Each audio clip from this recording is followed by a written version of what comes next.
Hi guys, I'm here to read the final chapter of Jason Reynolds' Look Both Ways. We are on chapter 10, The Broom Dog. A school bus is many things. A school bus is a substitute for a limousine, more class. A school bus is a classroom with a substitute teacher. A school bus is the student's version of a teacher's lounge. A school bus is the principal's desk. A school bus is the nurse's cot. A school bus is an office with all the phones ringing. A school bus is a command center. A school bus is a pillow fort that rolls. A school bus is a tank reshaped. Hot dogs and bologna are the same meat. A school bus is a science lab. Hot dogs and bologna are the same meat. A school bus is a safety zone. A school bus is a war zone. A school bus is a concert hall. A school bus is a food court. A school bus is a court of law. All judges, all jury. A school bus is a magic show full of disappearing acts. Saw someone in half, pick a card, any card, pass it on to the person next to you. He like you, she like you. KISSI SSIPPI is only funny on a school bus. A school bus is a stage. A school bus is a stage play. A school bus is a spelling bee, a speaking bee, a get your hand out of my face bee, your breath smell like sour turnips bee, you don't even know what a turnip is bee, a maybe not, but I know what a turn up is. And your breath smell all the way turned up, bee. So it's comparing turnip, T-U-R-N-I-P, a vegetable, to turn up, T-U-R-N-U-P. A school bus is a bumblebee, buzzing around with a bunch of stingers on the inside of it. Windows for wings that flutter up and down like the windows inside Chinese restaurants and post offices in neighborhoods where school buses are spaceships. A school bus is a book of stamps, passing mail through windows, notes in the form of candy wrappers telling the street something sweet came by. Notes in the form of sneaky middle fingers. Notes in the form of fingers pointing at the world zooming by. A school bus is a paintbrush painting the world a blurry brush stroke. A school bus is also wet paint. Good for adding an extra coat, but it will dirty you if you lean against it, if you get too comfortable. A school bus is a reclining chair in the kitchen. Nothing cool about it, but makes perfect sense. A school bus is a dirty fridge. A school bus is cheese. A school bus is a ketchup packet with a tiny hole in it, left on a seat. A plastic fork, knife, spoon. A paper tube around a straw. That straw will puncture the lid on things, make the world drink something with some fizz and fight, something delightful and uncomfortable, something that will stain and cause gas. A school bus is a fast food joint with extra value and no order. with extra value and no food. Order taken. Take a number. Send a text to the person sitting next to you. There is so much trouble to get into. Have you ever thought about opening the back door? My mother not home till 5:30. I can't. I got dance practice at 4. A school bus is a talent show. I got dance practice right now on this bus. A school bus is a microphone, a beat machine, a recording booth. A school bus is a horn section, a rhythm section, an orchestra pit. A balcony to shoot paper ball 3-pointers from.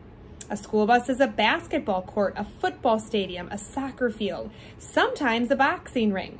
A school bus is a movie set. Actors, directors, producers, script, scenes, settings, motivations, action, cut. Your fake tears look real. These are real tears, but I thought we were making a comedy. A school bus is a misunderstanding. A school bus is a masterpiece that everyone pretends to understand. A school bus is the mountain range behind Mona Lisa, the Sphinx's nose, an unknown wonder of the world, an unknown wonder to Canton Post, who heard bus riders talk about their journeys to and from school. But to Canton, a school bus is also a cannonball, a thing that almost destroyed him, almost made him motherless. His mother is the crossing guard at Latimer Middle School and has been the crossing guard there since before he was born. He grew up running around their house wearing her neon vest, blowing her whistle. He learned to say stop before he learned to say potty. Hand up to halt, then hand out for the wave through. To Canton, crossing guards, especially his mother, seemed to have special powers. They were able to stop moving things, able to slow traffic, able to make a safe way for people to cross from one side to another. Their vests were like capes, and their whistles blew some kind of magic tone that forced drivers to hit brakes. That's what Canton always thought. Until a year ago when a little blue ball went bouncing off the sidewalk into the street. And a boy, the size of a big baby, named Kenzie Thompson, went running after it. Canton's mom had turned her back just for a moment, a split second, and by the time she realized what had happened, Kenzie was charging across the crosswalk, a school bus heading right toward him. There wasn't enough time to blow the whistle, so Canton's mother, Miss Post, went chasing after Kenzie, who, once he realized a bus was coming, froze in the middle of Portal Avenue. The bus hit the brakes. The scream of metal and smoke kicking up from the burning rubber filled the air as Miss Post threw her entire body into Kenzie, knocking him forward, the bus turning just enough to avoid hitting Kenzie, but not enough to avoid slightly bumping her. But a slight bump from a bus ain't so slight. But a broken shoulder and a bruised hip is much better than a burial. But the whole thing was completely devastating to Canton. Canton always waited for his mother after school, killing time by helping Mr. Munch, the custodian, do custodial things. Actually, mostly Canton just sat around the front of the building listening to Mr. Munch complain about things like the school bathrooms. Why can't y'all hit the toilet, Canton? I mean, the hole is huge, and somehow y'all figure out how to get pee all over the seat, all over the floor, all over the walls. How? But on the day Canton's mother was hit by a bus, the conversation about why kids throw pennies on the floor like pennies don't spend was cut short by Jasmine Jordan and Terrence Jumper, who came running back into the school screaming about it. Miss Post got hit by a school bus.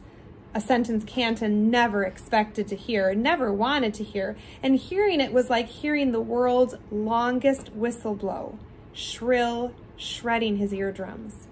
His skin was crawling, felt like it was changing color from brown to yellow, school bus yellow. By the time Canton and Mr. Munch got outside, sirens were already blaring down Portal. Miss Post was back to work in a week. Whistle in mouth, vest strapped on, altered only by the sling holding her shoulder in place. She went back to normal. She had to. Said it was just part of the job. But not Canton. He didn't go back to normal. The afternoon his mother returned to the corner to guide students across the street, Mr. Munch found Canton in the bathroom after school, sitting on the nasty tile floor in the corner, his head pressed against his knees. Canton, what you doing in here? Mr. Munch asked, realizing he wasn't actually using the bathroom. And when Canton lifted up his head, Mr. Munch could see that he'd been crying. He could also see that Canton's chest was pumping, heaving like it was hard for him to breathe, like it would break open. Mr. Munch got down on the floor with him, squatted beside him, and talked him through some breathing exercises. Come on, Canton, count to 10 with me. 1, 2, 3, and then, now let's go back to 1. 10, 9, 8, and eventually Canton could breathe. He could talk, could stand. Mr. Munch walked him outside. When they made it to the corner where Miss Post was working, Canton wrapped his arms around his mother and squeezed. Hold her so tight that she winced, her shoulder still a sack of broken bone.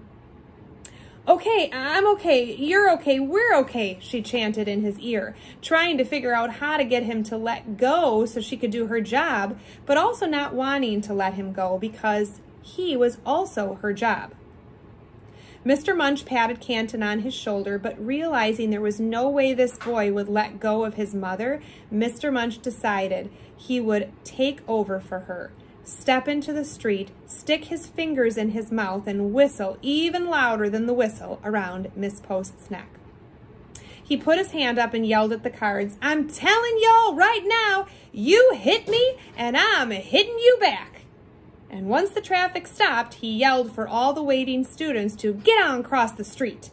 Then he turned back toward the stopped cars and puffed his chest, almost bucking, daring them to move. The next day, Mr. Munch met Canton outside of his last class of the day, Mr. Devanzo's social studies class. In his hand was a big push broom. "How you feeling?" "I'm okay." "Still got the jitters?" Canton nodded just slightly, trying to hide his embarrassment. "Want to take a walk with me? I want to give you something." Canton and Mr. Munch sauntered the halls of the school, pushing dust and hair that looked like dust, and coins and candy wrappers, and a random sock, and drawstrings and loose braids, and who knows what else. As all the other students bustled around, eventually funneling through the double doors into the outside world. Pushing, brooming, Mr. Munch talking. When my daughter Winnie went off to college, my wife got so nervous that she'd call Winnie every single day, multiple times a day. And whenever Winnie wouldn't answer, Zena would just lose it. Mr. Munch started. "Zena's your wife?" "Yeah," Mr. Munch grinned. "Best person I ever known. Kinda gotta be to deal with a man that comes home every day smelling like bleach and urine. But she's been through a lot, seen a lot of the world when she was young, and it made her terrified for our daughter. Made her anxious about every step Winnie took away from us. What if something happens to her? What if she needs us? What if she's in danger?" Zena would go on and on with these kinds of questions, up all night, sick with fear all day. And what'd you say? Nothing. But what I did was buy her a dog. Dog? Yep. Canton and Mr. Munch stopped at the custodian closet. The old man pushed the pile of middle school debris into the corner, then pulled out a million keys, flipping through them like pages of a book. Not because she needed something else to care for. No dog can take the place of our baby girl. But I read this thing about emotional support animals. What's that? Well, okay, first I should clarify that my daughter called me and told me about them without my wife knowing, and then I read about them myself. Basically, it's like having a dog to make you feel better. Finally, he picked the right key and opened the closet door. I mean, what's better than a dog, right? They went into the custodian's closet, which was big enough to be an office. Pictures on the wall of Mr. Munch's wife and daughter, and the dog.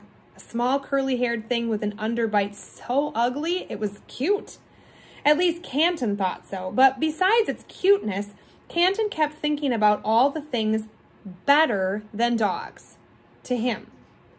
Like ice cream and skateboards and maybe a girlfriend one day, or even a girl that's a friend, and a good joke. Oh, and video games. Then after all that, dogs were cool. "Mr. Munch, why are you telling me all this?" Canton asked, done running down the better than list in his mind. He was thinking maybe Mr. Munch was trying to be his emotional support dog, except not a dog, his emotional support human, and that all this was just a way to keep his mind off his mother and the fear of a school bus swiping her again. "Why am I telling you this?" He repeated Canton's question. Then he opened a locker that stood in the corner of the closet/office. "Because I made you one." You made me a dog? Well, I mean, real emotional support dogs aren't allowed in school, unfortunately. Plus, I couldn't just buy you a dog. Your mom might not be okay with that. But I thought maybe this could help. Mr. Munch reached into the locker and pulled out the head of a broom, the sweeping part, which he'd detached from the broomstick. The straw was curled and mangled as if Mr. Munch had been cleaning the sidewalk for like 20 years with it.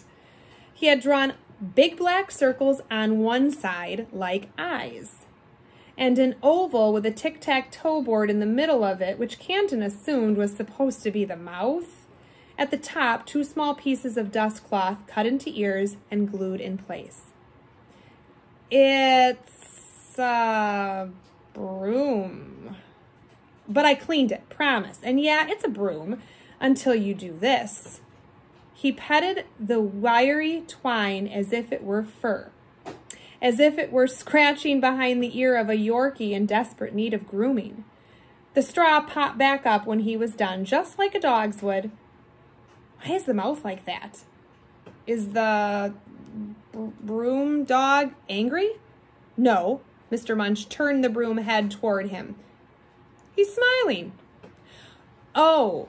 Canton squished up his befuddled face, decided to take Mr. Munch's word about the smile, but was still unsure about everything else. So, you really think this is going to help me? Can't hurt to try. A slick smirk crept onto Mr. Munch's face. I mean, the worst that could happen is you decide to clean up the street. So, either way, everybody wins. The next day after school, Canton, with the broom dog tucked under his arm, slowly walked up to the corner to watch his mother, to guard the crossing guard. He leaned against the stop sign at the corner, and whenever Miss Post had to step into the street, blow her whistle, raise her hand to stop traffic, whenever Canton's chest would become an inflated balloon, he would run his fingers through the broom dog's hair. Eventually, he named it Dusty. It's strange, the things that work. It's been a year since Mr. Munch gave Canton the broom dog. A year since the first panic attack. A year and a week since the accident. And things have gotten better. The bell rings, and everyone gets up to leave Mr. Devanzo's class. The big guy, Simeon, stands at the door, giving everyone high fives like he always does. Up high, he says to Canton as he approaches. Canton slaps his hand. Don't forget tonight's homework. We're talking geography. Write about place. Write about people. Human environmental interaction, Mr. Devanzo shouted over the end of the day clamor. Canton stops at his locker, reaches in to grab Dusty, then heads for the door. He passes Miss Walkley in the hallway, scolding Simeon, the giant he'd just given a 5, and Kenzie Thompson, the blue ball in his hand. Outside, he walks past a kid he'd never seen before, sitting on the bench by the door, wearing some kind of green suit. At the bench next to him was Candace Green, his crush, who he never had the courage to talk to because she was always with her friends, Dumb Joey, Stinky Greg, and Cool Remy. And next to them, on the third bench, was this kid, Britton Burns, and his crew, the Lowcuts, who were known around school for pocket pat-downs and pennies. What's up, Canton? Trista, one of the Lowcuts and the toughest girl anyone had ever known, said. Canton waved, kept walking, past Mr. Johnson, moving the carpool line along. Had to get to the corner before the first cross. That was his thing. For a year and a week. And when Canton finally made it up to the crosswalk at Portal Avenue, there was his mother, Miss Post, strapping on her vest and pulling the whistle attached to a black lanyard over her head like it was some kind of prestigious medal. There's my sweet boy, she said, greeting him, arm winged. They hugged. How was school? It was okay. Homework? A little. Miss Broom wants us to imagine ourselves as a thing. And Mr. Devanzo wants us to record human environmental interaction, which is what I'm gonna work on. Canton made a funny face at his mom, and she made one back. I'm not exactly sure what that means, but I feel like I'm probably an expert at it. Canton chuckled. I'll let you know if I need your assistance. Deal. We'll get to it. Miss Post winked. Canton pulled a notebook from his backpack along with Dusty the broom dog, then set the bag down against the stop sign so he could sit and have a little cushion. The broom dog rested on his lap as he scribbled words and phrases trying to describe the environment around him. Latimer Middle School, corner, Portal Avenue, cars, classmates, mom, whistle, people stop, people go, people talk, people hug, people frown, people laugh, people go off, people go on. Canton glanced up as everyone gradually congregated at the corner like water building against a dam, allowed to flow every few minutes. People turning and crossing, waiting and talking, the web of conversations. Gregory Pitts liked Sandra White. Satchmo Jenkins feared he might be eaten by a dog on his way home.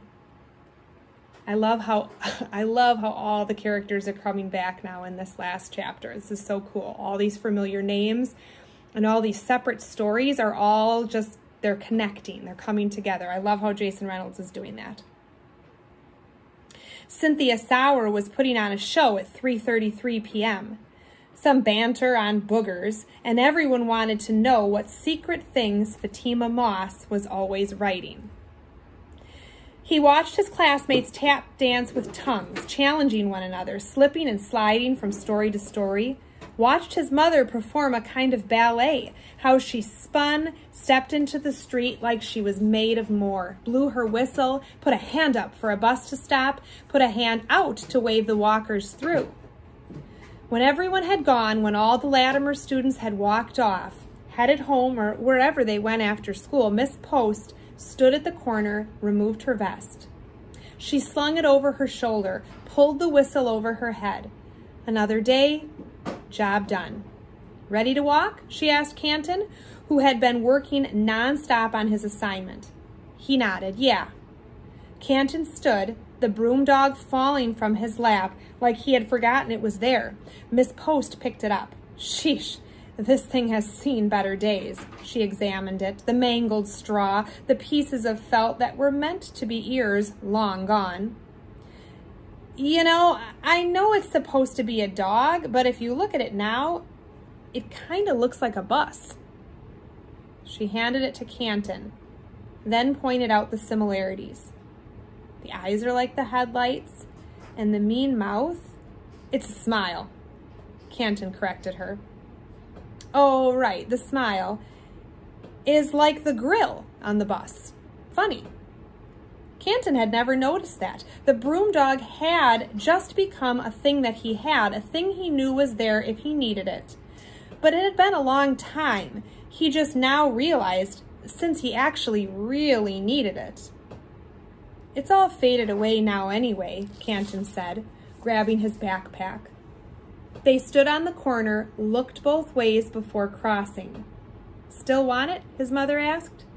Canton shrugged, tossed it up in the air, caught it, tossed it again, caught it, again, and loose straw separated from the bunch, again, and more loose straw falling down on them, and more. Miss Post laughed. Look at that. A school bus is falling from the sky. Canton smiled, knowing a school bus is many things, and so is a walk home. And that is Jason Reynolds' Look Both Ways. I am excited to read your guys's or hear your guys's reflection on this last chapter. I think it ended in a really cool way. I love how that phrase, a school bus falling from the sky, came up right at the end there. I love how everybody's stories were intertwined at the end. And I can't wait to hear your thoughts about this book and what Jason Reynolds was thinking as he wrote it and what he wants you to think about as the reader who read it.